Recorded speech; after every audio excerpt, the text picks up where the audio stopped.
Showing again on two behind. I'm throwing shade towards Roy anyway because Roy's the one who was in charge of re-releasing the project we all worked on together. We were all in our 20s, late 20s maybe. Anyway, but before I get into all that, if you hadn't heard, they're redoing Black. I mean, come on, man. It was like in the 70s, decent flex. They got a copy of it today, but they're redoing it. But they're not doing it from the perspective of a reboot so much as a sequel from the second. Now, for those that probably haven't seen, I have black exploitation film of Blackula. Well, Blackula was a decent movie.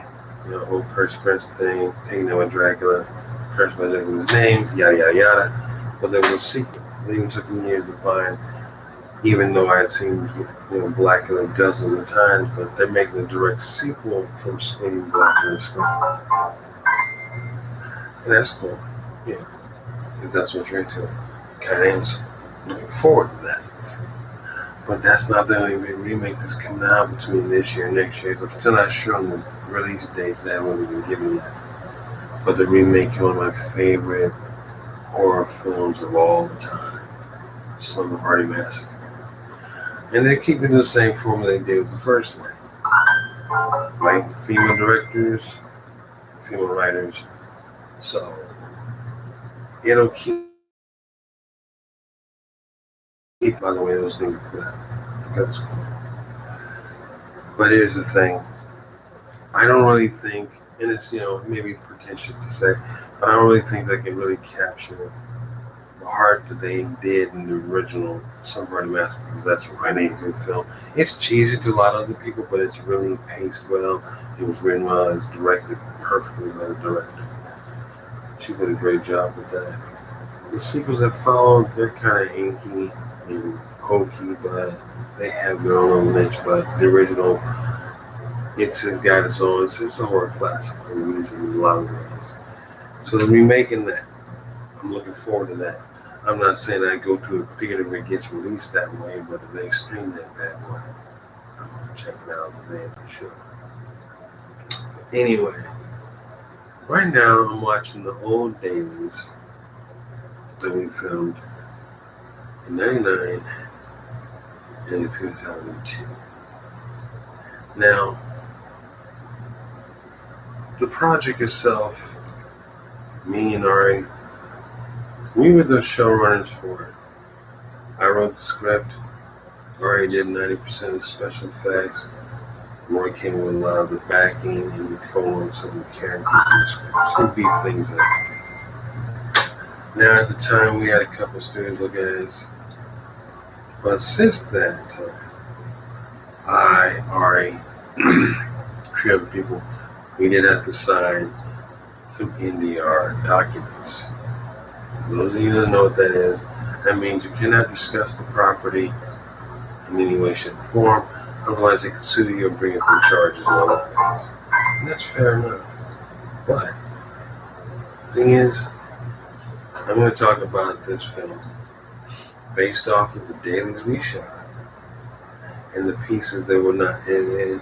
And I will not use the current running title that Roy has released the film on. Once again, I'm not casting the show.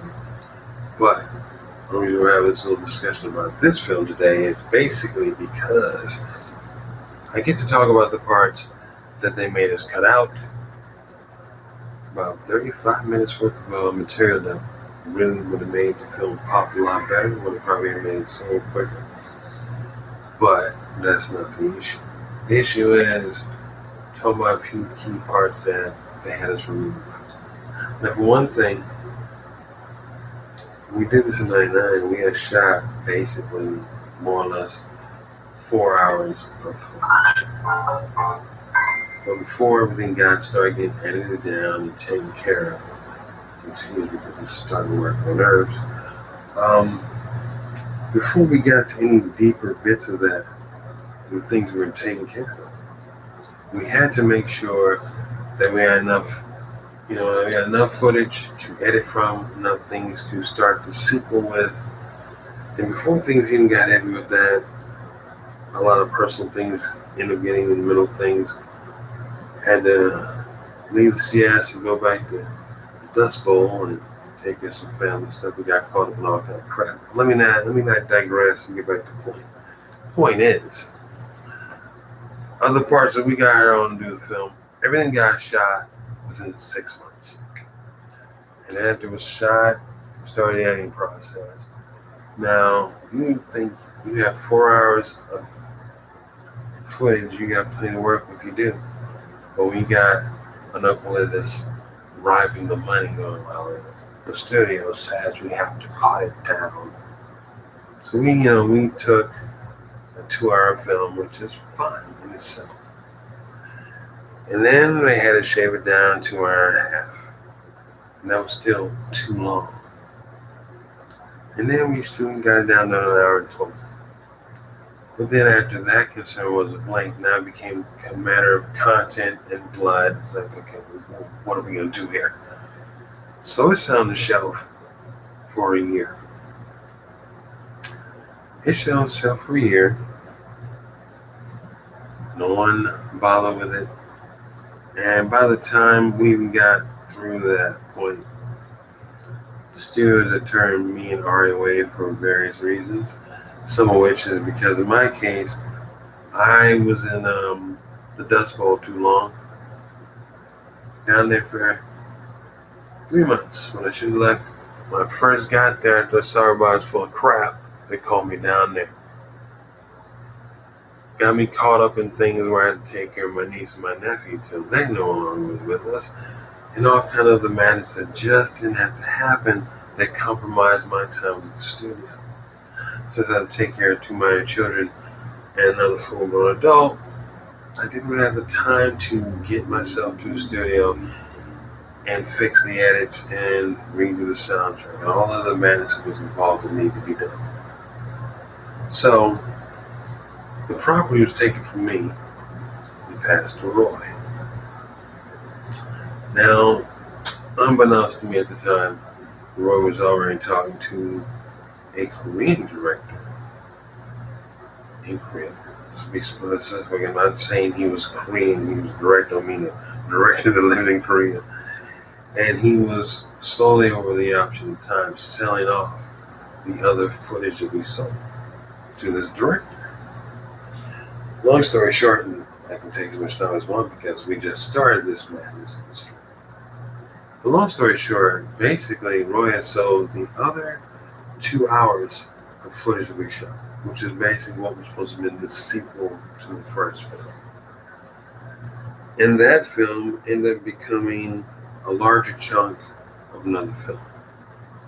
Now, mind you, to make sure to keep Ari and myself out of these things, and to keep our say and everything else, quite naturally we weren't notified.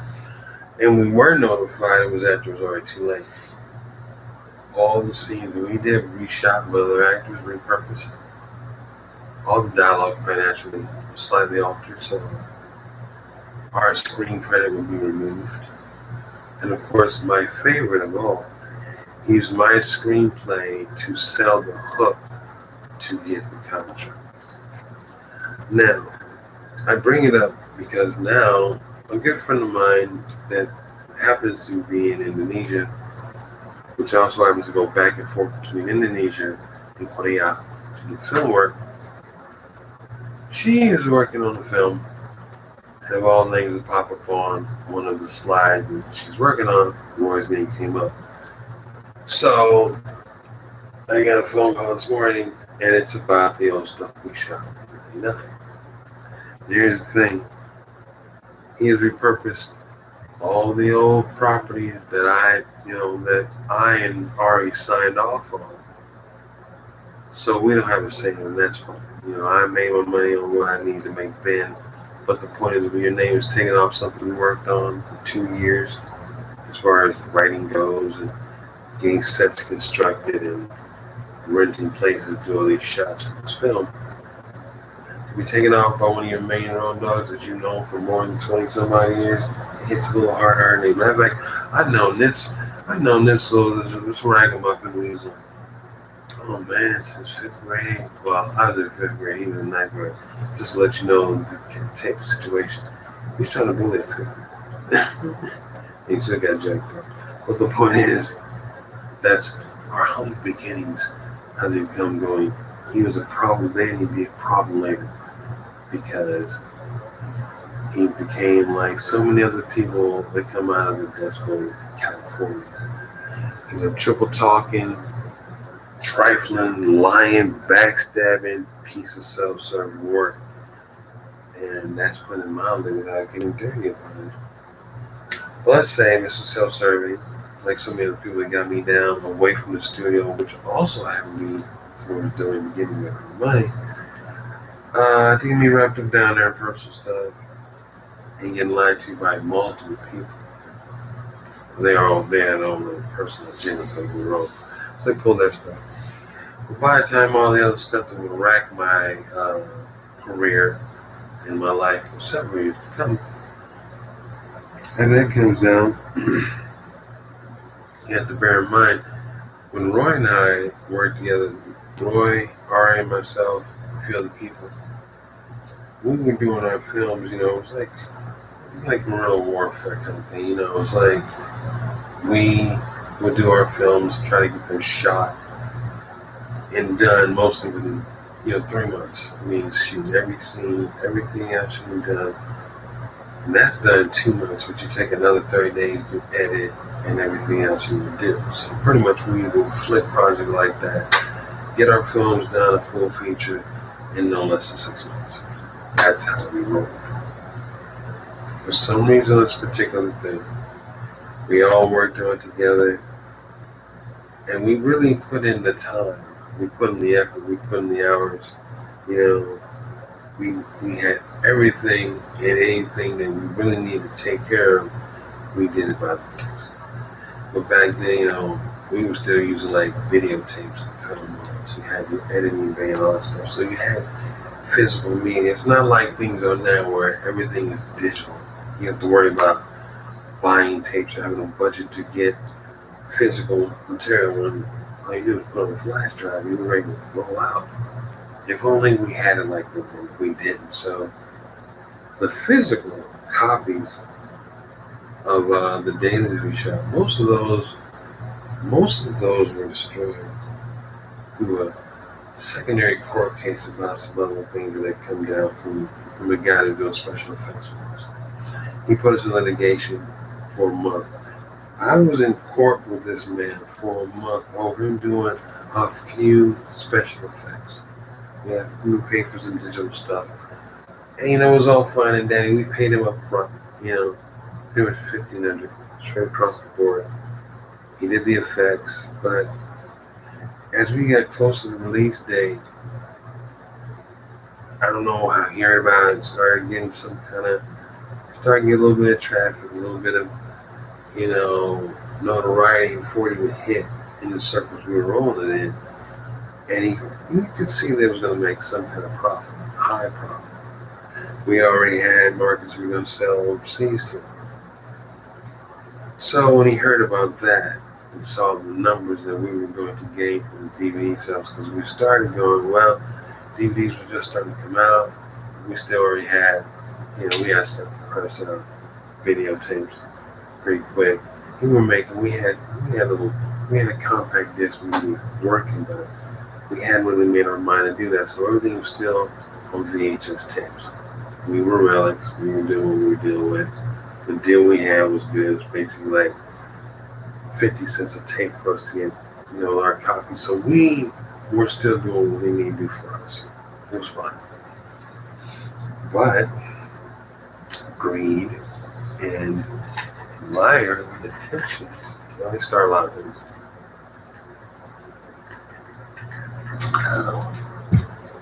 So basically, Roy had cut a deal, and we would not find this out until much later.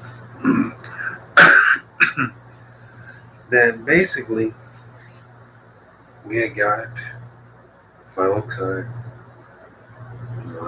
What time I didn't have before, I had to spend 90% of my time at the house taking care of 3 people. My niece, my nephew, a parental person. I had to take care of these people. plus a full-time job and the studio that I was working with and for. Well, since I got somebody to do second unit. So when we were filming on this, my second unit director knew how I like to pace the shots, the way I wanted them, how I wanted them lined up. So since I didn't have time, he could not manage my time properly because of other scheduling conflicts. I put him in charge of editing up the rest of what I had to do. So we got that down to an hour and 25 minutes. Everybody's cool with that. Well, I wasn't cool with that. But we were cool to go, okay, that's what we're going to deal with. The boy would do the editing second unit. He was a mutual friend of both myself and Roy. Now, quite naturally, we say it like that, going, who do you know first? Roy.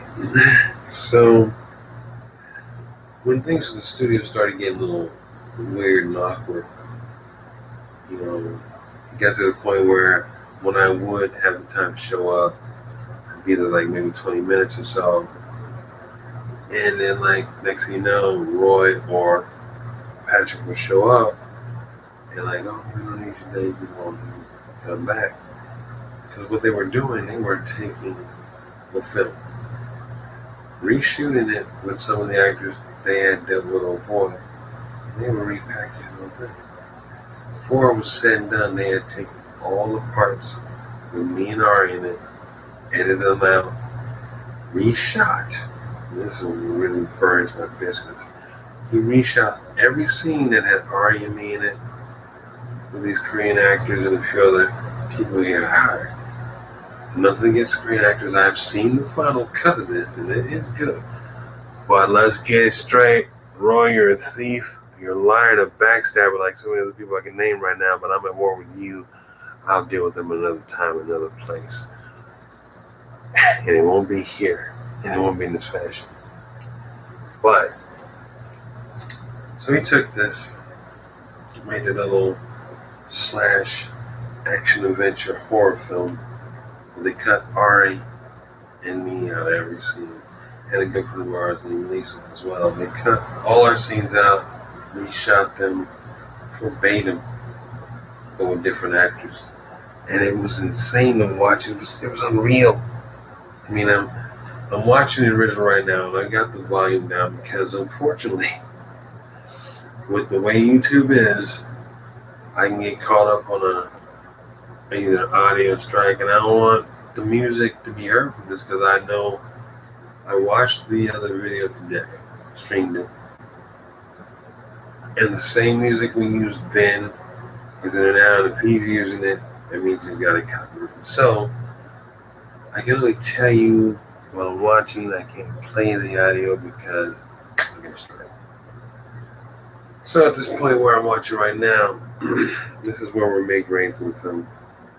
We have cut through the chase of the, introducing the characters, their first bit of folly with the characters they run across, which they literally run across.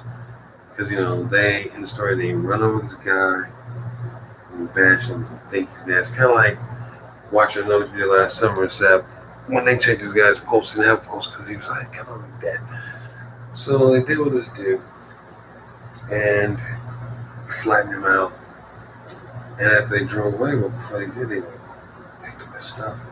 He starts chasing the rest of the film. But after all that's been established, and that's how it's going down, the parts that they changed when watching it makes me so mad. Because, we went through a lot of trouble. A lot of trouble. Clearing with the studio we worked in, getting together all the fake blood. We literally went through 52 gallons of fake blood to do 2 scenes. Now, mind you, that's not a lot of blood for certain horror films. That's mediocre compared to some places, but let's face it, that was a lot of blood. And we had all the favorite bits of blood. We had fluid blood, we had chunky blood, we had thick coated black blood. We had all the blood we could use. We had our meat, little double puppets, for the impalement bits that would come up. So we worked on all these things. I worked on special effects with the prosthetics, because there was like only five few little digital effects that Ari can do that the guy took the court did. But all the other effects we did. We created. All the practical effects, all the dummies, all the ditches for the vampires and the demons in the story. We did all that. Not the production house, us. We did it our time in our homes, made the products, brought them in the studio, not them. So they didn't have to even cover that. We paid for that out of our own finances. Now, unlike now, I have a new partner in crime as far as it goes, same with entertainment and artwork and possibly film later on, because I'm pretty sure we might get around to that. I hope we will. See how things go there. And he's very sharp, very bad as director. Right now, he's basically a film director things, product manager. And I'm not getting too far into it.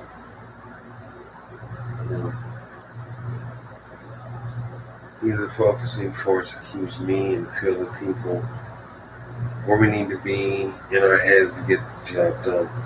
That's great. So we always need that. The point I'm bringing up is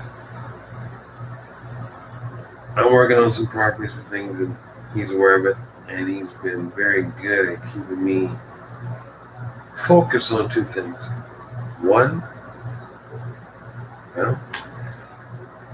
getting back into my own career as being a filmmaker and an artist. And two, because he is so ambitious and so driven, it reminds me of me when I had that kind of balance of going, I haven't been struck too bad this year. But his drive and his zeal for this, it's re-inspired me to take care of other things and, perhaps get back in the mode fast of doing films within 45 days, whatever have you. So, with that, came a different knowledge for other things. Like I said, the scene I'm looking at now, we used all this blood. We used all this blood from two sequences in the same shot. The first shot is a dream sequence, which from the get-go is inspired from The Shining. When the elevator opens up, all the blood comes out. And so we didn't have an elevator for that part. We went a little bit, what's the word I'm looking for? We went Evil Dead with power hose. And it's simply a matter of going, it started out, and I love how we shot this, because I can't believe he cut this. But he used it, but if you go looking for this film, you're going to have to really look for this. And this got released a while ago, a few months ago. And it's got some of the effects we're looking at right now. But, come on. Well, when we did, they made us cut this part out. But luckily, we had his dailies. And when I'm through describing them to you today, I'm going to destroy them because they just make my heart sad. They make it so very sad. But anyway, what boy is having is it's a scene that it comes off so docile at first. But bottom line is the guy's having his breakfast. Because it's the good old fashioned, it's a 1950s border. If you had it this way, this would be your breakfast. He has the scrambled eggs, the toast, a little melon over there, orange juice, and a little glass of tomato juice. And that's when we come out to the gross part. Music is building. For some reason he's looking over his food but his eye darts to the left. And you can see there's a fly inside of inside his sandwich. So first he thinks about just pouring it out and getting in the glass. So he starts to fish out the fly. And to show you how much a professional as well as a nutbag Ari is and me combined. See, we're both big Phantasm fans. We love Don Cosimo's films. And even as children, when that first one came out, it terrified us both to where we wouldn't watch because we were much older. But because, like in the original Phantasm, there's like the fly scene where the tall man's finger turns to a giant fly. We couldn't get that out of our head going, well, if you're going to spell this in the story, we'll make this jump off and go, what's wrong here? So Sister's always mysticism in his part. As he's going, he's taking his fork to get the fly out of his juice. And he pulls the fly out. And the fly looks at him just like that. He rolls rapidly and jumps in his neck. And then, like, in a swirl of lighting effects, sound effects, and a wind machine that we had got from a friend of ours that worked at Walt Disney Park when they were buying new equipment. We bought this from him at cost, and he had somehow, he was the guy that worked on the stuff, so I guess when he decommissioned it, got to us. So, between all that and all the wind's blowing, the blood is flying out of the tomato juice on the table. Just flying into his face everywhere, to where it fills up the room with blood, and then goes back from that, to where he's back into the moment. The dream sequence over. Then we did the same with the blood again, the same flying, and he realizes it's not a dream. It's just like really weird. So they made us cut that part, which I thought was a waste because it took us 3 days to shoot that. It took us 1 day just to get the fake table bracketed down on the set and pushed the holes through the glass underneath the table to spray it. So, people tell you sequences, yeah, they're hard. They are when you're working on a low budget. Now, when we were doing all this stuff, we only had a budget of $25,000, which half of which Roy came with, but that doesn't give him the right to steal the property when we already paid him back for it. So he doubled down. Now this scene gets me. It's like guy's on his way. This is like you go past the breakfast part. He comes out of it. He's in his bed. He gets in the shower, takes off, gets to work. Oh yeah, did I mention that? Our boy has a job in manic rotation. Then goes from bad to worse because this is the day when you go, with all the subtext we had in the story, and I can't tell this part because it's real different from the point is, he got there, they bring in a gunshot Vic, and as he's starting to do the autopsy, that guy opens his eyes and jumps off the table and just hauls out. Now, our character in this bed, he's just sitting there and just like doing his thing. Jaw kind of drops like, okay, that's different. He's in the middle of eating his food while he's like, yeah, he's doing that. I'm making the notes about finding. The dude just took off after he got the last few bullets out of his gun. So I was shocked that they kept that part in there. But they did. So, for me, finding out that that property I brought up has been remade and repurposed by another studio, and I can't even say a word about it because now it's my name and Ari's name not on it. It's in Korea. I'm not gonna go bother anybody in Korea. They got it from Roy legally. Roy took it from us because he's a backstabbing, bottom-feeding dust boy. But the bottom line goes, they're still using our ideas. There's nothing I can do about it. And I'm not worried about that because there's a lot of other little thieving little pricks that have also been involved with me as well as Ari that have ripped us off.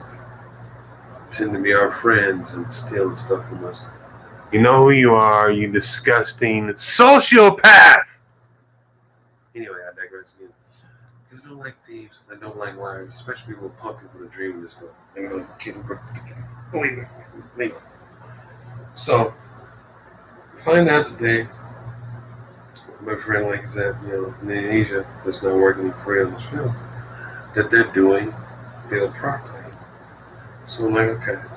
So I'm kind of happy where, as she's working on this film, she will get back to me and stream me some stuff, which you can, because pretty much when she's not filming or in front of the camera herself, she's on the sidelines with her camera and taking stuff. And they don't mind right now, so while she's able to do that, I want her to leak me some stuff so I can see what's up, see how much I can keep it from our original screenplay. Now, I can give you the original title we use because they're not using it. It was called Demon Does Fall. The Demon Does Fall was a very edgy, disturbing, way left field haunting film that dealt with the occult and various demonic energies in the storyline. And this mortician Stark can run more and more weird events, not just between his job, but his relationships. Everything started revolving around showing more and more madness. To where, oh, this is your life, and that has been put on hold by these madness makers. And he comes right back around and going, okay, it's the same story, it's our screenplay, but I can't tell you about what they have in theirs, but I can tell you what we shot and what I'm watching because it's not their program. But like this piece here, after your boy done ran off the table, he's debating about, do I call my supervisor? And I do call my supervisor and I think I'm drunk again because, well, the character does drink a great deal, but it's not the DDTs. He saw what he saw. So he said, okay, forget about it, call him up, calls his boss up, boss Kardashian calls, just curses him out, and can't, in a way, like, oh, okay, we'll do this. But you're so done come Monday morning. But come Monday morning, he still do the fact, yeah, there was a body brought in. Paperwork's done. Where's the body? You know, so police are involved again, makes them look stupid, going, well, did you bring a person's life? So it just starts to over part of the mystery. While all this is going on, the things that he's not realizing in the story that he has to deal with are coming closer and closer to the truth of why all this strangeness is happening. To the point where the nightmares increase, the visitations by the creatures increases, and you find yourself being looked at by both the authorities and his co-workers. For the madness starts to reach a truly high point, and everybody around not only discovers that he's not insane, but now they have to both deal with the nightmare and find a way past it. And it just goes on and on. But it gets to the research segment at this point where we are in our editing conflicts. And at this point, the editing conflicts is when I started edging more away from the studio and back towards our responsibilities elsewhere. And at that point in time, Ro was taking our work, making duplications and plans for that Korean director, repurposed it, sold it. Now,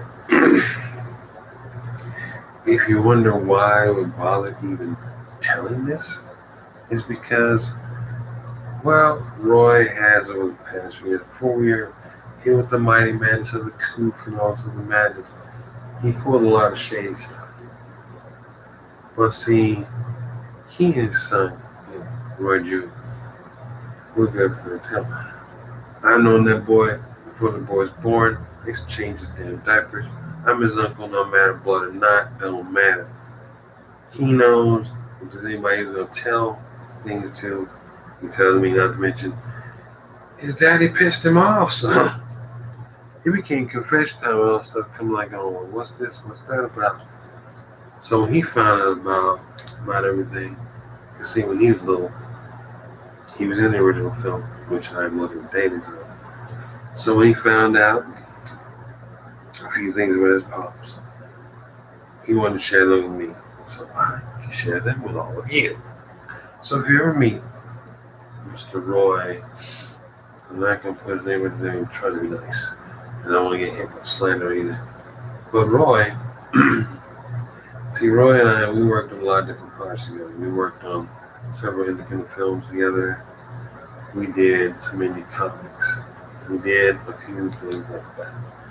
Now, back in the day, we were both storyboard artists, and we did our share of, posters for Proc and things like that. We had our own T-shirt company. We ran together for 5 years, which I'll get back to that because the company's got its own facelift these days, but I'll get to that. So at that point in time, we were working on a couple of characters for what was going to be between he and I our fourth film. Now, the first three films we did together, they weren't good. We had that third one we were doing Demon as well. But our fourth film,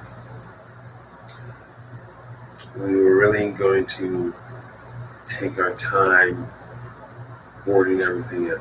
So, as far as background goes, with the way we did our art, this was how it was. Roy and I both were, at certain points in time, freelance painters, artists, and we did that. Now, I painted for a long time, and so did he. But what we both ended up doing, long before we left the Dust Bowl, we were both storyboard artists. Now, with that said, when you have two individuals that are storyboard artists, not only you get your concepts out quickly, you get them out twice as fast because, okay, basically it went like this. We would both do the boards simultaneously in the respective. We would come into the studio, we sit down, I draw out all the parts of the physical characters, and Roy would come back behind my work and do all the backgrounds and do the work, and do all the thought bubbles in the work. That was his job. So that's how that went. And Ari, let's not forget about Ari, because Ari was there most of the time too. We went through Musketeers. The only problem is, instead of defending each other's back, half time you're saying this sort of sticking me in my neck. Is that right there, boy? I'm sure about that. Work that out. So, one particular month, we were trying to get all the main details for the story mapped out. And that was easy enough, so I sat down and I wrote the story. He and Ari approved it. Cool. So there was no problem with the story. So at that point then, it just comes down to the board and everything. And let me tell you something. When you're boarding a script, it's both entertaining and frustrating at the same time because you already know as the artist what your mind has conceived, what you can draw it up to. Okay, I'm gonna do this. Hit the baseball and do the board like that. That's fine and dandy. But when your partner is sitting 5 feet away from you at the next desk, prattling on about, I don't know, why you draw like that, or just do the background and shut up. So, this went on for 4 months straight. I would do the characters, and do the backgrounds, and sometimes, when it really got down to press time, we both work on the cities and the, whatever the other landscapes we had to work on, whether it was an apartment, the size of that, waterfalls, whatever. It was something that was really large that needed to be scoped out. A warehouse scene or whatever have you, multiple characters, we would both work on that. So you'd have those all nighters where, you have the coffee and you literally would put in 10, 12 hours just drawing storyboards and making sure that they're all done. In other words, I do the characters, we both sit down there and do the backgrounds, pass them to Ari, color them, take a break every 5 hours. When you got to 5 hours, we have dinner or whatever, however it was, didn't matter. Like, all right, man, 5 hours, IHOP's open, we go there. And even in IHOP, the same thing would go on. We would discuss the characters. We'd be doing at the table. So we would get all that stuff done. So we get back to our apartment, work on things, kill the next 5 hours, go to sleep. Now, mind you, this process, like I said, is for 4 months. So you deal with like 5 days a week. We lived together and we worked on this stuff. We were in the studio from 7 in the morning, cheerleading from 7 in the morning till like, it depended on what I was doing. Like on our days when we were like off days were like, I'd have 3 or 4 days off in a row. Right, we like the other match, that's when we come in. So I'll be in there from 7 in the morning, sometimes 2, 3 o'clock at night, working on stuff. Now, mind you, we're also doing that. We're also doing animations for other studios. When I say we do animations, that we were creating animations and characters for other studios to make, and we got paid and take for that. So when Ari and I weren't already knocking on our own script, we were working with these other studios. So it got to the point. It got to the point where after the 4 months were up, we were angered out. We had initially scripted in 4 months. I mean, think about it this way. This is, understand the anger. Understand where the anger is coming from. I need you to do the math with me. 4 months of work, okay? Usually 10 to 8 hour days, 3 to 5 times a week. Well, 5 days a week, because when I would be like, okay, get off of work, go right to the studio, I'm not going to that. So, we're working on these things, and we got everything where we need to be. And then out of nowhere, our funding for the 4th film just out of nowhere dropped. So, these things happen. I mean, ask any major studio, or even minor studio, sometimes the funding for a film or the green light on it just get snapped off and gone. So, okay, fine. But here's my anger. And I'm not, like I said, I'm not throwing any shade. I'm not going to give you any names so you can look it up, because I'm not going to put any more money in his pocket, because it's facts. When I got done, rather when we all got done collectively, myself, Roy and Ari, we got to doing all that stuff. Doing all these panels, all these storyboards. I had collectively, between all 3 of us, we had did over 3,000 different pages of work. So a storyboard, basically 2 movies. Now, so many because the way I storyboard a film, I storyboard it by what is in my script, or whatever script is handed to me.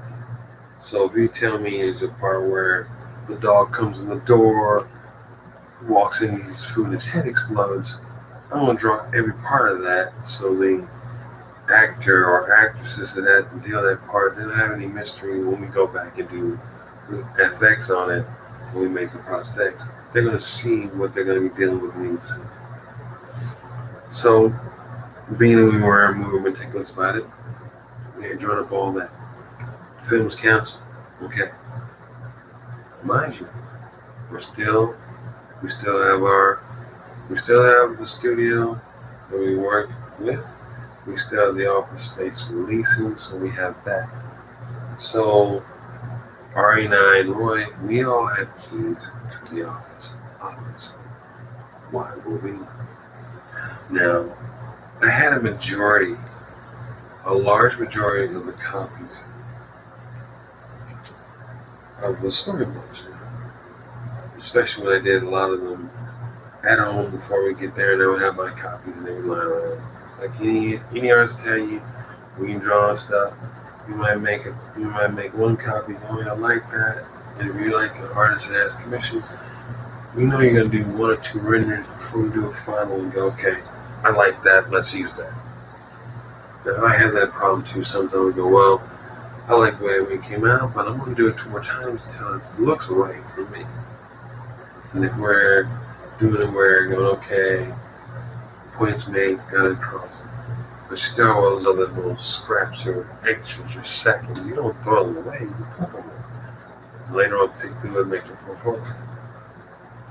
Now with that said, like I said, at that point in time, I would do a lot of personal matters.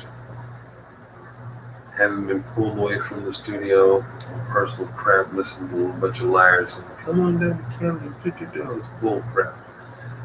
That I just got back and all the other stuff I had been working on is mixed up with some of my new stuff. So as I'm gathering up and taking care of the last bits, a lot of the portions that we had worked on, especially the stuff we had already worked on collectively, even without Roy, was still in the office.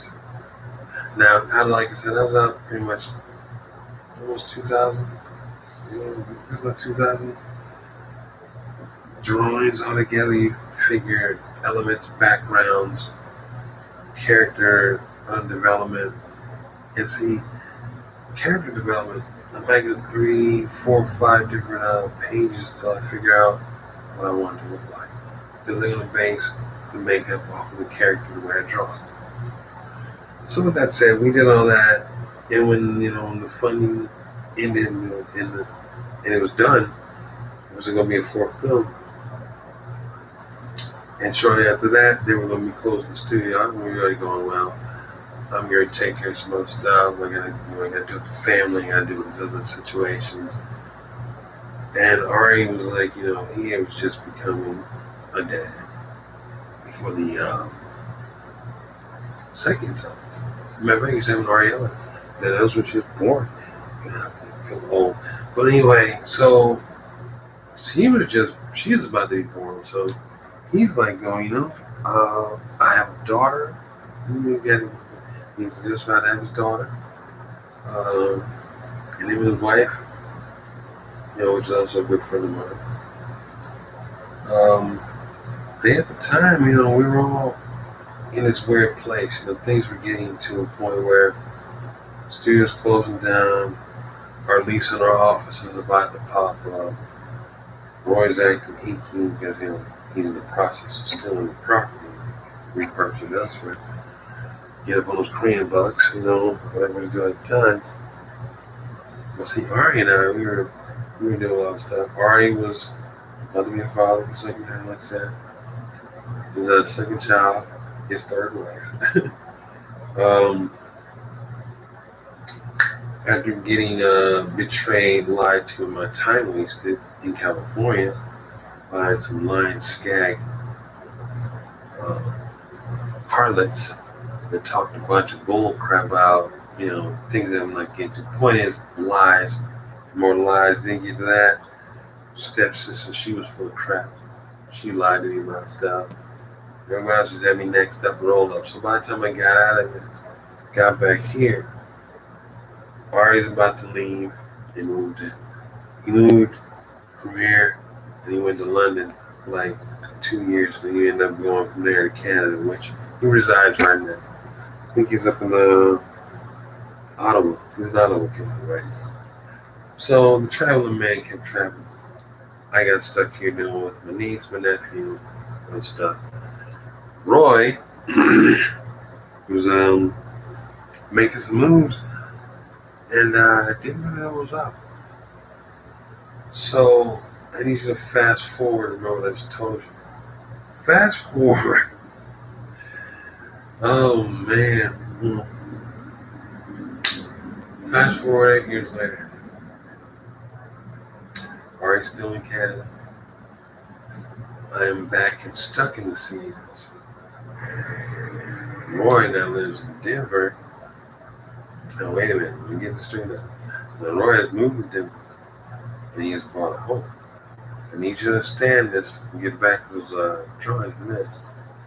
Now, this is why I will always, forever, in place of another word, hold a grudge against them.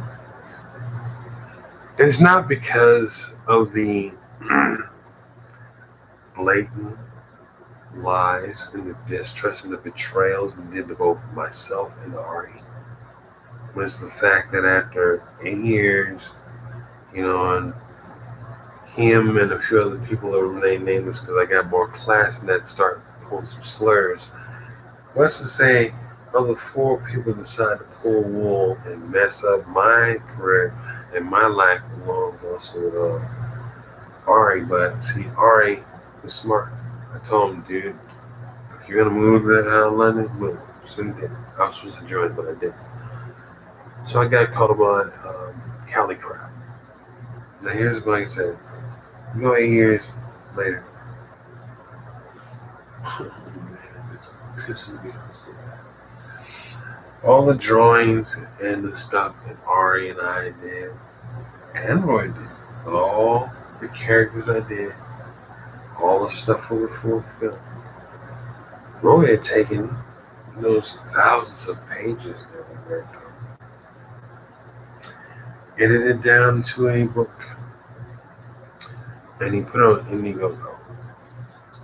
And he made close to, I think, $65,000, of which he used to buy his home. Now, I don't mind the fact that, let's look at it realistically. Collectively, we were a company. Either that it was independent, it wasn't. And the properties themselves, yes, I designed those characters along with my boy Ari.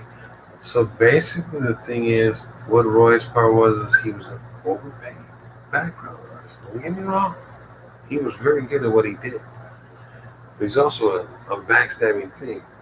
So he took those pages, he went on Indiegogo, he made well over that. He made about roughly 65 grand, which he has used that bought the home he resides in to this day right now off of my characters and my story. Now, he edited the story enough where I can't sue him. I'm good with that. And since I didn't patent the characters, which believe me, I do these things. Yeah. He did the campaign with it, made the money, and he's been in the house that he bought that with based off of my characters. Now, Ari and I have both discussed this. We've been debating whether or not to sue him. And I just tell you, I don't really want to, I don't want to deal with, legalities over such a thing. And as far as the money goes, dude, I can make that back. I can make that back and then some, because it's bad enough between him and a few lollygagging puppy ticks in LA area. Lying skaggies, triple talking, backstabbing, lying pieces of crap that never meant a word they said, but they did anyway, because they're sociopaths. That one bit of crap keep me down there for 3 months cost me over $22 million globally. Now, these figures come up from 3 things. For one thing, also information from Junior. And Junior, blame me. Being back in CS, we're going to have lunch so I can use too. Despite your father's betrayal, you and I are still friends. We're still right here. Found out that he tried to repurpose it again. Now, I don't know how. And I'm not questioning kind of glad.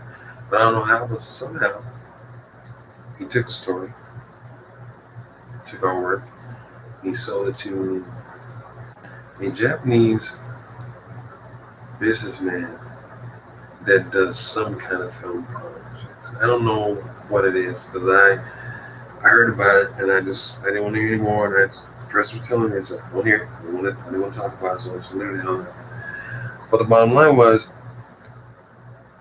he took that property. He paid for it. Now I don't know how much. I don't know how much yen comes in certain things, but he made a lot off of it. But the thing is, he phased Roy out of it, which means basically what I'm saying is the story itself has been bought by this person, but it's in developmental hell because it's not being utilized. So it's not being utilized by the person that he is sold it to. And I'm hearing this, so it's basically saying that also while it's been on the shelf, it's being optioned out by someone that has put up a person 22 million. But I'm not going to see any of that. Roy's not going to see any of that because for what it's worth, we got a cease and desist order on one of the characters only because Ari and I do have this one character we designed. And fortunately for us, it's kind of patented under our name through a very backward, underhanded, didn't realize we were doing the situation. We were trying to sell the character at the time to be a mascot for a company that made these fruit pies. Okay, fruit pies were delicious. The company didn't make it. Went under within I think 2 years. They were kind of like a hostess knockoff. It was really good. So basically, we had one of those little characters that's really silly with the white, that smile, really out there. And I was within a packaging mascot. So, we got to talk about that this morning. He's like, yeah, man, he still owns the rights to it. So Ari has the rights to that. The character, not the pies. So they can use what Roy sold them if they want to. But if they try to use that character in there in any issue of its design or its name, that money will revert to us as a company. Now, granted, R and I are not an active company right now. Together, we don't live in the same city, but we do correspond back and forth. Everything we have in today's technology, Facebook, this and the other, we have ways of communicating, even though he travels a great deal. Now, being as this, Ari is, of course, one of my subscribers, just like I am with Pitts. He's a travel channel. But you never see him on, you just hear him because he's more camera shy than I am. So we both discussed that if that goes down, he has purposed us an entertainment lawyer. So if any of that comes up, we may get a windfall from this guy being foolish. Oh, here's the part. I love this. This sequence took us. Oh man, I wish I could show you this. It took a minute because the whole time when they're talking to this girl, she's in her room.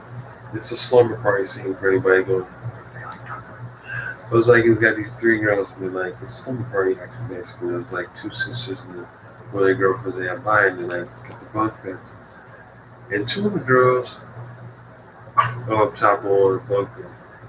And the one girl, she's all kind of flipping her twig. She looks like she's been drinking. And the other girl, she's just steadily messing with her hair. Her ears start to grow like a rabbit. We put prosthetics on those girls. It took us 5 hours shooting. But as she's doing that, her ears are growing. She's I was going. The nexus of what's going on with all the dimensions starts open and they start to physically change. We did this part. It has so many. It has so many puppets. These prosthetics we have. And they look like, in place of a better word, they look like scandalous because it's really supposed to be creepy. And we have a guy that we were working with. He's really short. When I say short, he's 4'10". And we had him in this suit that it looks like, if you had to say it, it looks like we took a vat of Jello and stuffed in hay and fur, and it moved. Yeah, that's what it looked like. Is that it's all gray and it parts of it fall off deliberately. So we had that bit, and this thing comes through. The way we shot it, it's coming through the floor. It's coming through the floor, and as it's coming up, parts of the suit. Because I'm off camera, I'm not in the shot for this one.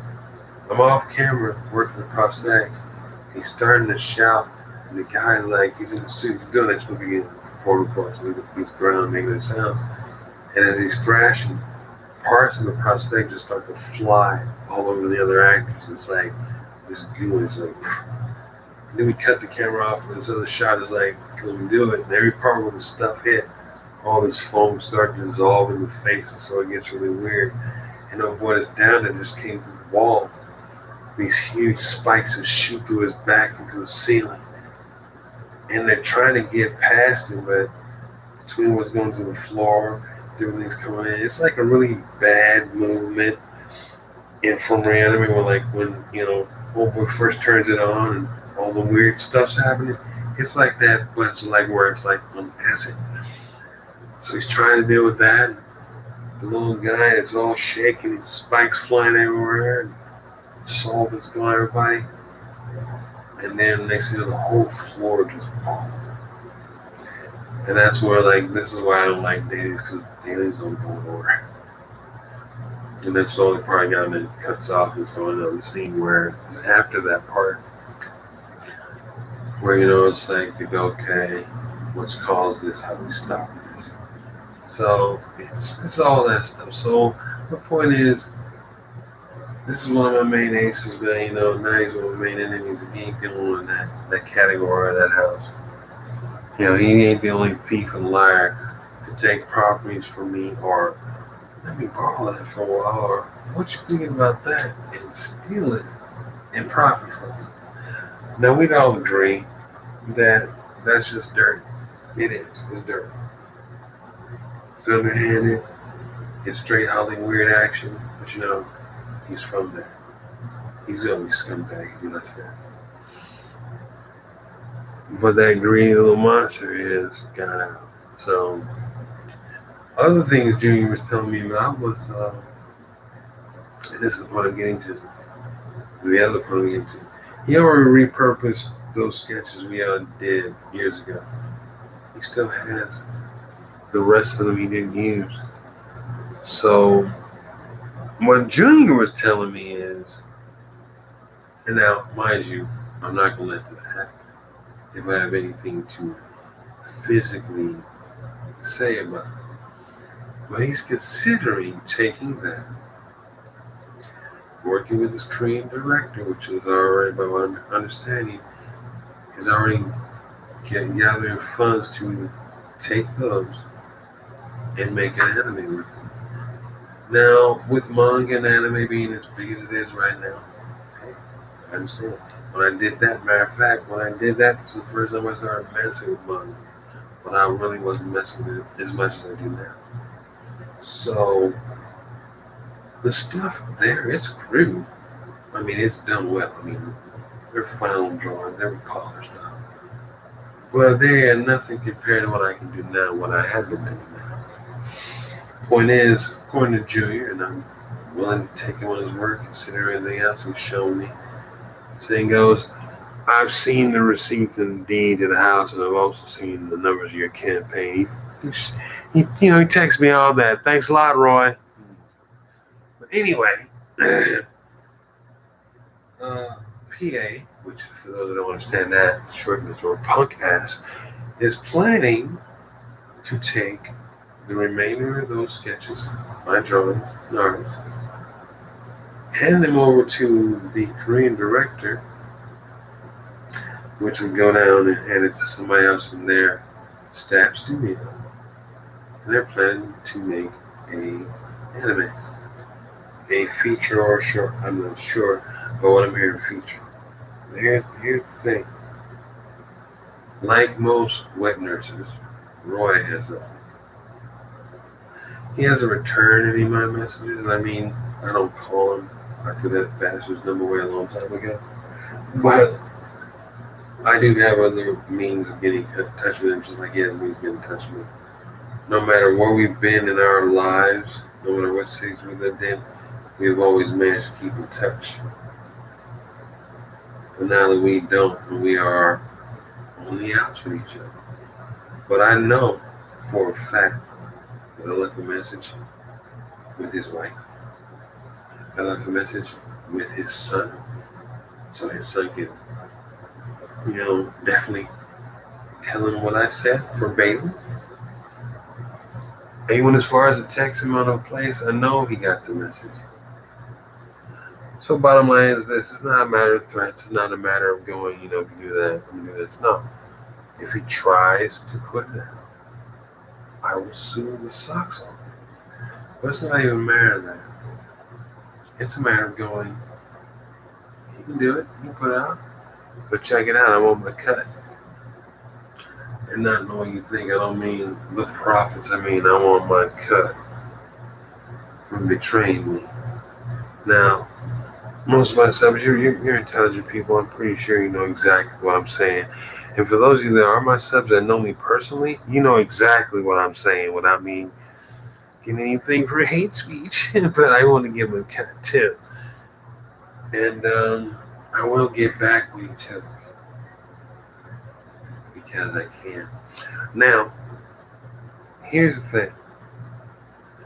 Between the crowdfunding he's trying to do, that he is doing currently with that Korean director, and his possibility of trying to either do a Kickstarter or Indiegogo program with my property, it's not going to happen. Now, this is why it's not going to happen.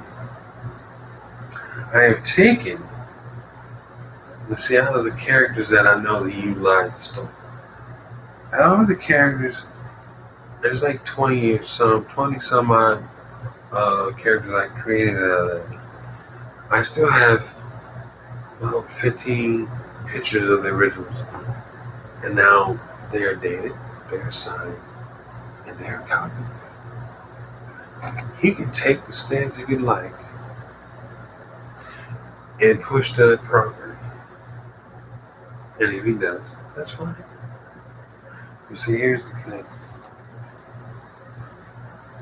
Just like he and a few other choice bits of human filth went out of their way to delay me, pull me over from the studio, lie to me, and basically, gather what they wanted to gather to gain these things they stole.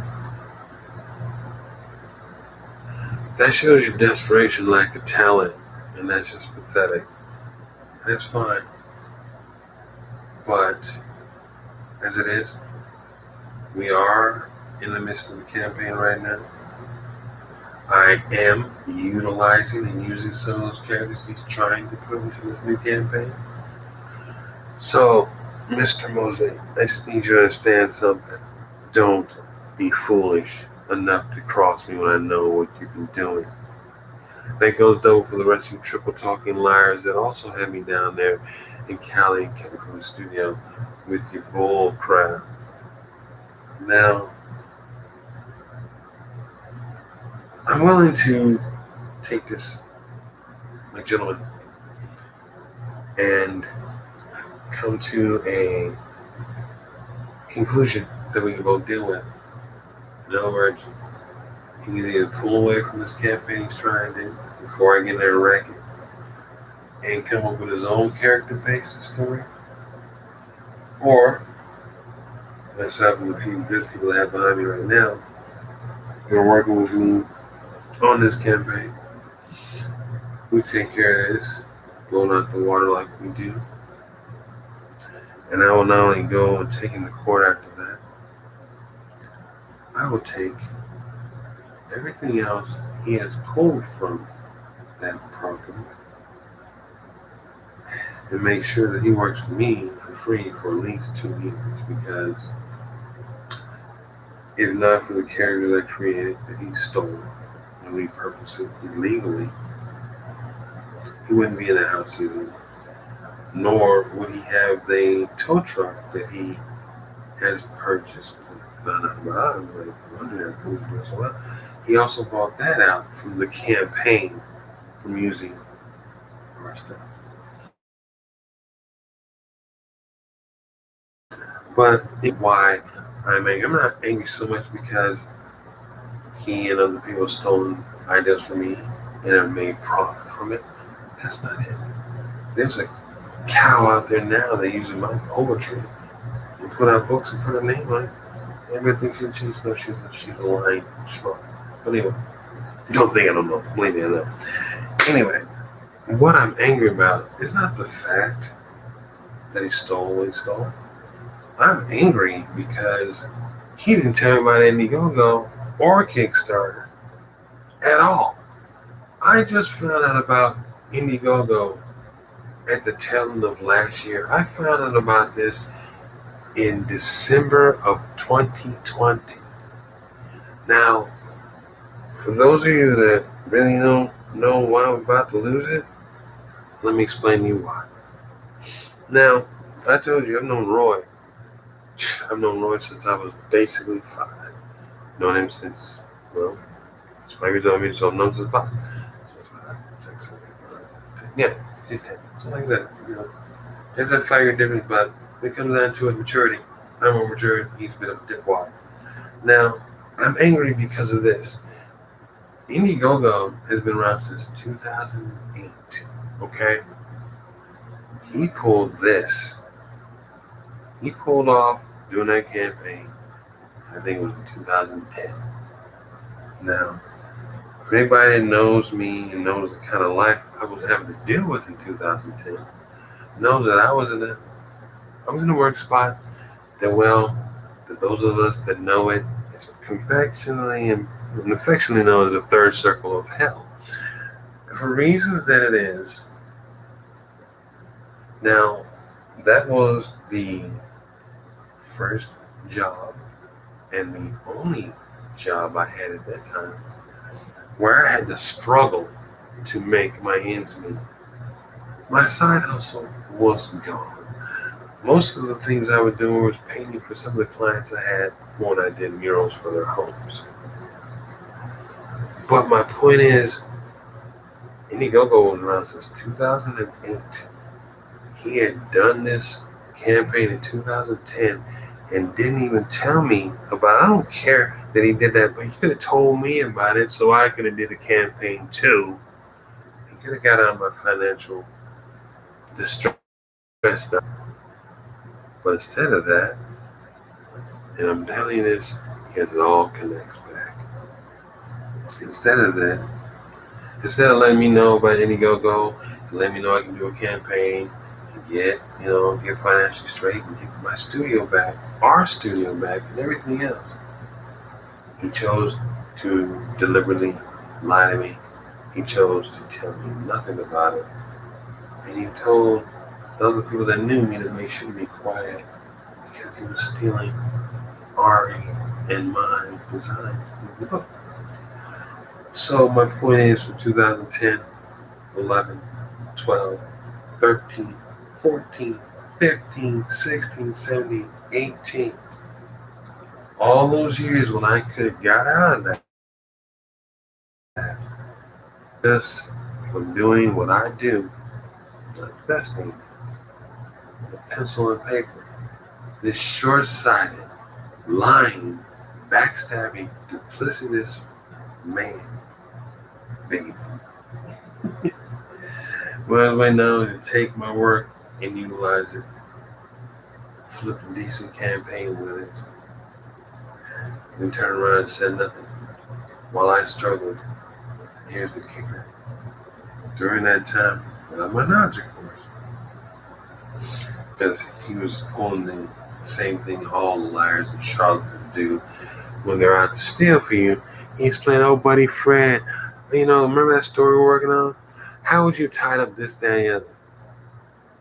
So I'm like, oh, okay, well, send me some stuff. I'll look it over. I'll write you up some stuff. We'll bring it up later. Point is, I did another 50 pages on something. He was supposed to turn around and go, yeah, I'm all upstairs back up. We'll talk with my manager. We'll get back here and we'll start doing these animations together. He took those 50 more pages, put them in another campaign to start something on Kickstarter, and made an additional $20,000 off of my work. Now, once again, I'm angry because I didn't know Kickstarter did comics, okay? I didn't know it. I was not informed about it. All the people around me, whether they're co-workers or friends, didn't seem to know anything about it, so nobody mentioned and say, oh, Kickstarter does any stuff like that. No. As far as I knew what Kickstarter did, was what I learned from my notes about Kickstarter crap. It was like products that were coolers or radios, stuff like that. I didn't know they did literary properties. I do now. So when in excess, my point is, Roy, off of my properties and already stuff, cleared all alone without having to really break a sweat. He made well over $100,000 off of the characters. Now, we all do the things we do as a people. Some people take advantage of your kindness, mistaken for foolishness, or whatever. Roy known me long enough to be able to pull his game to me. Now the truth is out about him, about other people that pulled the same crap in 1989. That to this day, people that are my friends hate my guests because they weren't in the film we were working on because I got shut out of the studio. I got benchmarked at one point to where I was not allowed in the studio anymore. I wasn't even allowed to get my stuff. That's the point I'm getting to. But who was allowed to still go there? Roy was, because he was up there making all these different plans. So he had access to all my artwork, he had access to the scripts, he had the ear of the company, and he had us both already not by the short hairs. Got us to sign some many other things later on down the line. We didn't think about it. I was going through so much crap with my family. In another studio, I was up there trying my best to impress, and I was doing good until yet again another lie turned around and blocked me up and got me summarily removed from the studio. So Roy and a few other handful of people, and they got me to come down to see, leave CS to go check out that stuff. Wasted my time there. By the time I got back, the studios not only didn't want to recognize Ari and I's work, they didn't want to recognize us as people. So we did what we had to do. Ari, like I said, I wish I had followed my mind and left with him. Be with him in Canada right now or London kicking it. Be back in the pub somewhere in Essex having a good time. But I get caught up in a bundle of lies told me with people down in Dirt Bowl, California. You know who you are. Who said all this kind of crap and never meant the word of it. Family obligations I got mixed up in that, threw me into what I'm trying to do. So by the time the first 6 months back, when we were filming, all the people I chose that were, co-workers that I wanted to work in the film with me, man, next thing you know, I get back, start doing my job, and kept doing all these GMs and stuff, and eventually one of them catch up to you and just deleted my position. But with that, everything became about taking care of the family, taking care of other things with the studio. And then, they caught wind of it, and Roy was poisoning their mind too, and he was telling them all kinds of stuff. So then it was over. And then, when I did go and check out some of my friends down the way that I used to work with, they were mocking me, Had a person, that I really wanted to be in the work with. It was just one guy. And I'll name drop because he's probably never seen this. If he does, screw it, whatever. And I'm not even talking crap. It's just what he says. Like, first thing out of my mouth, and I see me after I got kicked. He's like, how's the movie? And Chip was being sarcastic as hell. That was the first part. He going, damn, dude. But even this day, of the few people that I want involved in that, and I'm not saying no names because this cat knows who he is. He's a cook in this one spot. And I always thought it was cool.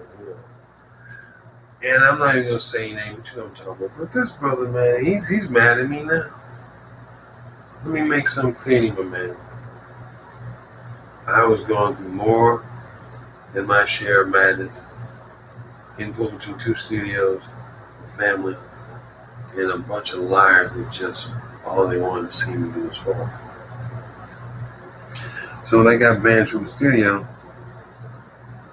I got a little bit more news for you. The few bits of camera equipment that I did have. Oh man. One night, come back from shooting some things in the Garden of the Gods. I didn't back up that truck too well. And the back door flew open. And I was gonna see I'm in the car behind the thing with all that stuff. It flew open and everything kind of flew out. Camcorders, the laptop, string lights, a whole bunch of stuff. At that point, I'm out of equipment. I can't film anything I want to anyway at that point in time. So at that point, I became a byword in my own world, man. I was lying. And I'm out of equipment. So now, I'm out of equipment, out of contact, out of luck. And the whole time, all this other stuff's going down. Like I said, get out 2008, I'm already been dealing with years of insanity with the employee in question, which was way out of line. So 2008, Roy has made this stuff, taken our property, put it in a book, sold it, made clearly that 65 grand to get his house. He's gonna find I made some more money off of another 25 or more. Like I said, exceeding over $100,000. He did this because, like the people that called me down to LA, we were pulling stuff to get some studio time, straighten some things out.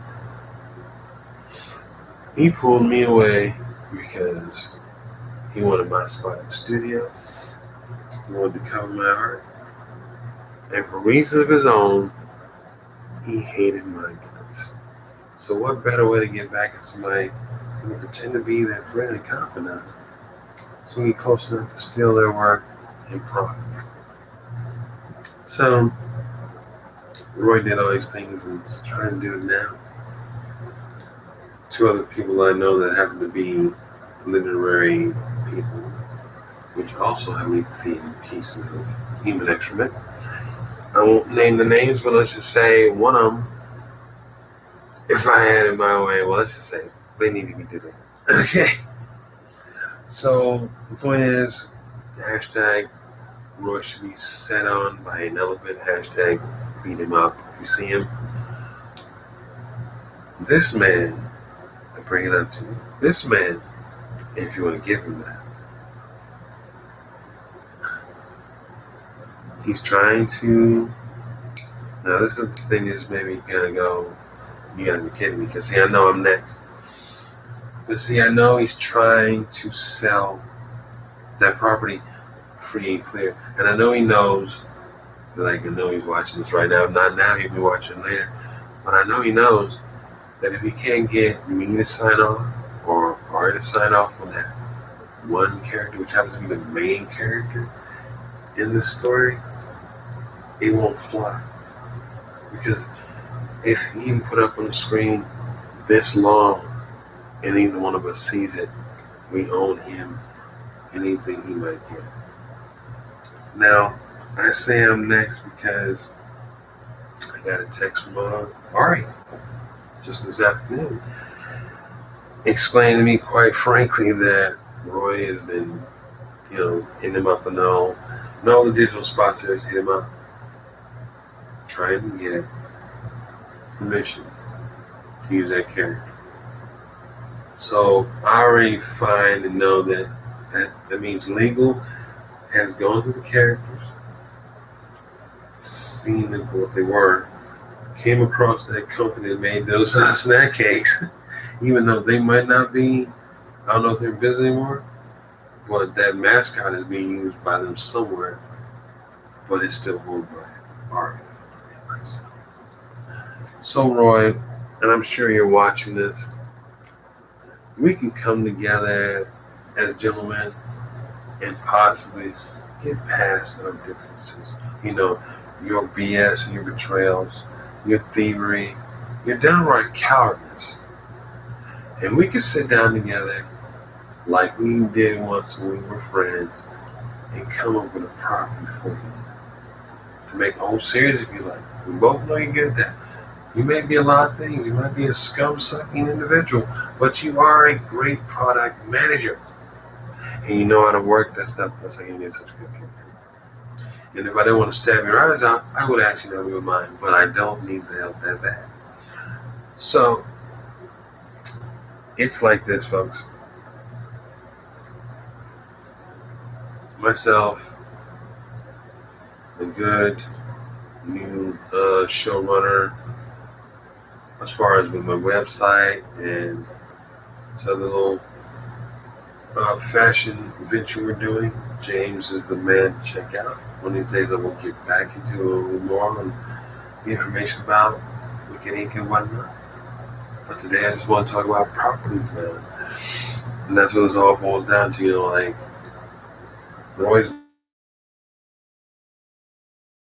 basically history. He's trying to remake our history. He's trying to gather up something he knows he's only like 10% make of, and trying to make it his own to become not only wealthy, but to try to keep Ari and myself from ever achieving what we want to have.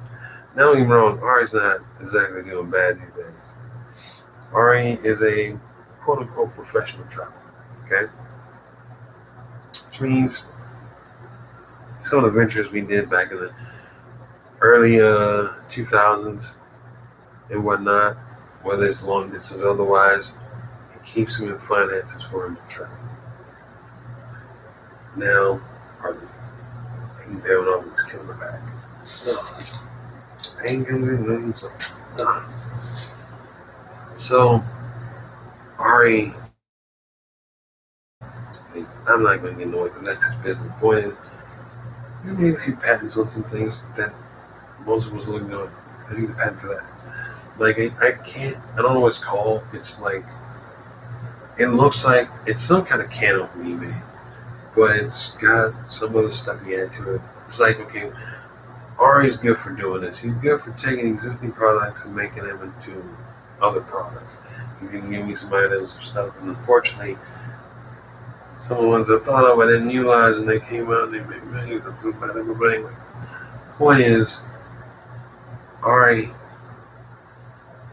is in a position to do that where he travels. I want to get back in that position too. Since all the betrayals and all the stuff between Roy and a few other people, I've been stuck in CS way too long.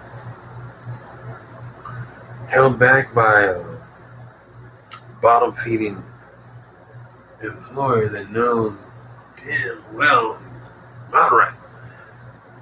Anytime you send somebody down to another spot, tell them, oh, ain't gonna got benefits, and then you call that person up on the phone. Yeah, I know about that phone call. Because I had a friend of mine that worked in this particular area where my boss at the time sent me, and before I even got there, my phone goes off, and my boy's like, yo, Jane, boss, man, I heard him on the phone with your boss. He says, yeah, give me an application, but don't hire him because he knew he'll quit here. Yeah, I know about that. You backstabber. Anyway, go through all that. People got you over here, and on the words, I should let it keep keeping more coals on you with the crap. So the point is, folks, my lovely laws, my Latinians, even my Brazilians. See, Roy is trying to take both this film and those storyboards that he made a book into, and trying to Because the juniors told me everything. He's trying to turn around and take both those properties and make anywhere between $250,000 a piece, both on the film and the book, and that would set him for life, you know. But if he pulls that off, I'll tell you straight, I hate to make the news of him having a bad cocktail party, a Molotov cocktail party, and that would just be bad. It'd be so bad. But the point is, he's trying to take that, he's trying to work that out. He's trying to go over both of our heads, and we're not the only people involved here. And that's the best part about it. See, like I told you, we also have Lisa, which is a third party artist in that little clip. Now, Lisa was very, very good. Now, 5 of the characters in that stuff we did are hers, and they are patent. Remember back then, she would take most of her stuff, she loaded up now. So, I've also heard through the grapevine we have, like I said, Legal has been contacted because they've asked about the character Ari and I made and the 5 characters in this. So, knowing these people like I don't know them, but I know Roy enough to say I can pretty much see him right now racking his brain, trying to figure out how to rewrite this, how to redraw those characters, how to make them just different enough where we can get away with some. But like I said, he's a very talented production manager, but he ain't nothing but a background artist. He does buildings and stuff. He don't know how to do character creation. Oh, he might have cheated, but he can't do it. Now, if he does, that's great. If he does, you might be hearing about some newsworthy stuff and going, well, that'd be enough to get Ari to leave Canada to come down here and make me get my couch suit. And Lisa these days, Lisa's a lawyer. Just so you didn't hear this one, in case you missed this, Roy, Lisa's a lawyer now. Mess with her stuff, and as I've notified her, we will sue you into oblivion. Take you home, set you outside and watch us take a bulldozer to it for taking our properties in the first place and selling them illegally. Well, folks, I'm going to have to get out of here. Just catch up on where things are going. We're still working on the campaign. Got a backer for it, but in the respective most advisory characters, I'm not done yet. So we're dealing with that. Like I said,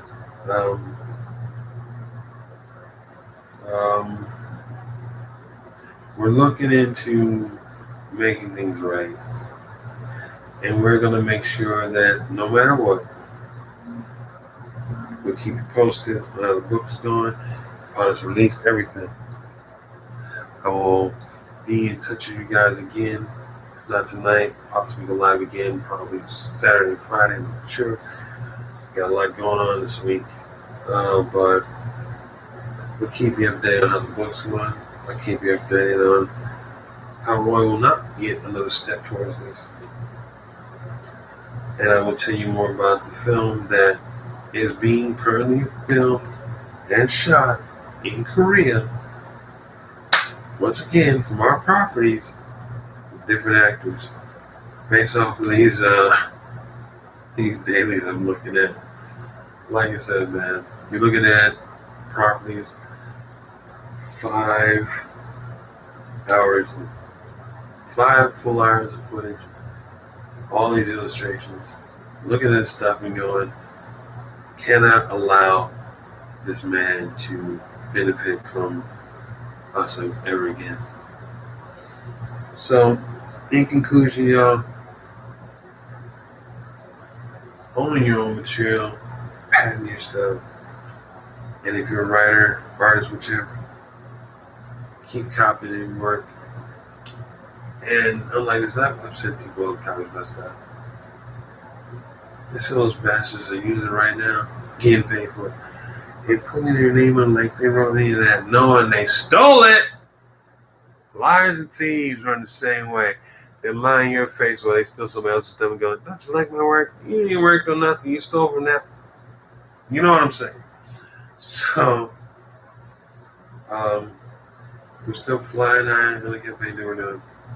Got a few setbacks. Things are coming down the line, but the work continues daily and often.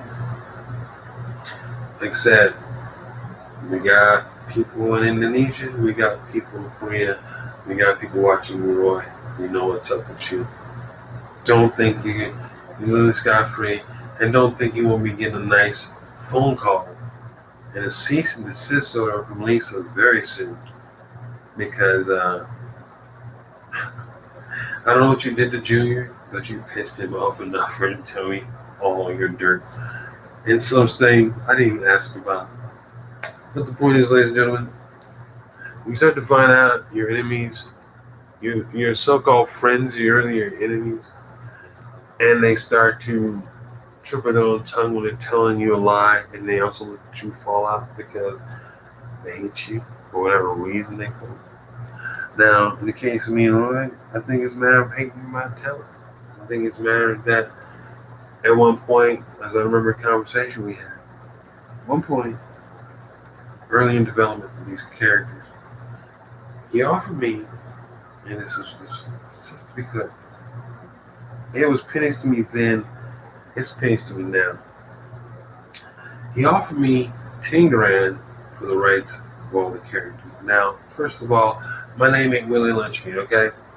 10 grand barely is a drop in the bucket when you deal with, you can take these characters, merchandising in matters of film, literary, posters, prints, all that. And he's trying to gank me for 10 G's. I was already able to make 10 G's within like 4 or 5 months, depending on what was going on. So this went on for multiple times during the entire time we were developing all this stuff. But I came and I stayed firm on saying no. I wasn't going to sell it.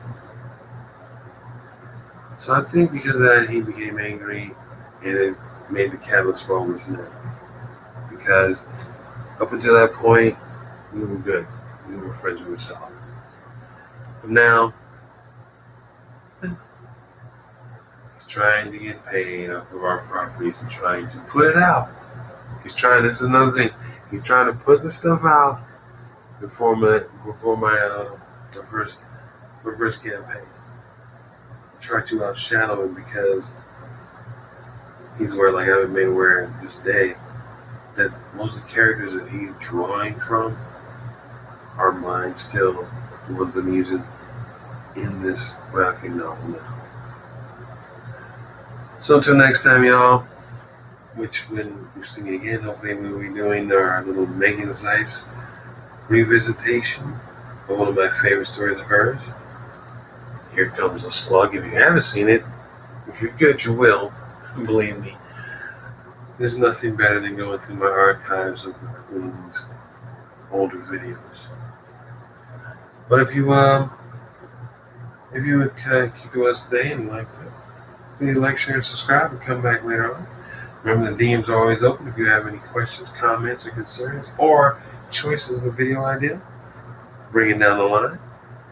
And once again, if you happen to hear from boy Roy Malloy, mostly, just let your door and shut it down. Don't let him in, no matter how. Alright, guys.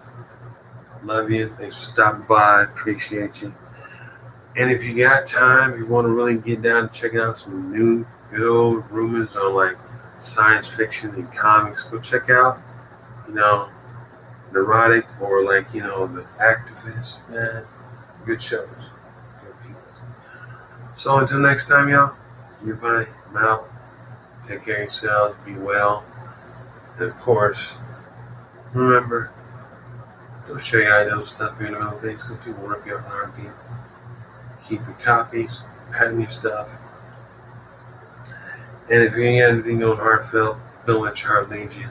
Don't say anything. Keep your property to yourself because people are dirty and they'll rip you. Sorry, guys. Until next time. Peace out. Remember, don't be a stranger. The ears are open. Bright little girl. Little bright here. Little girl. Ooh. Ooh. Don't forget, Mia's got oil face too. She's a bratty girl. She's a girl though. Puffy. Alright guys, I'm gonna check with y'all later. Peace out. Catch you next time with a little vlogging. And don't forget, we're doing Slumber Party Massacre. That might be worth going to a theater for. Or at least streaming. I'm down with that. Keep your ears open for that. And if everybody coming up for me, let me know. Peace.